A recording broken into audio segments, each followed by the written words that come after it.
Il y a 70 ans s'écrivait un chapitre très triste de l'histoire hongroise. Ces maisons de Budapest allaient devenir ce qu'on appelait des maisons de l'étoile jaune. Il y en avait 2000 en tout, il en reste 1600. Des gens y habitent toujours.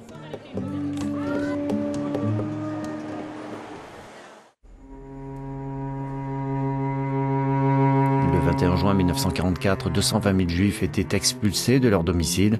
On allait alors les entasser dans ces maisons. Une famille devait tenir dans une seule pièce. Plus tard, ces personnes allaient se retrouver dans des ghettos avant d'être déportées. La moitié n'est jamais revenue des camps.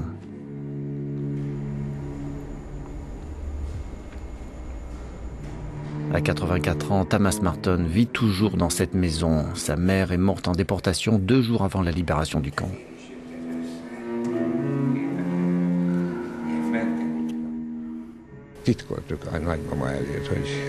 Nous n'avons pas voulu dire à notre grand-mère que sa fille était morte.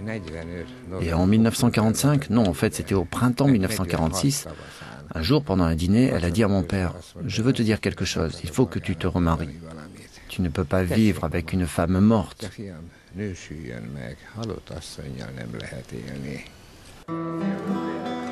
70 ans après cette tragédie, l'OSA, soit l'Open Society Archives, dont le but est de collecter et de rendre disponibles les documents sur cette époque et aussi sur la guerre froide, a inventorié toutes ces maisons. Elle vient d'y organiser des commémorations.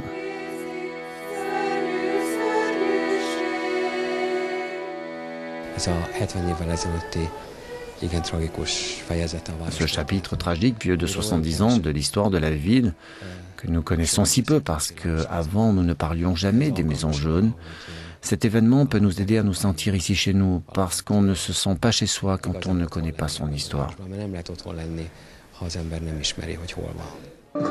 En tout, 160 maisons de Budapest viennent d'être les témoins de ces manifestations du souvenir.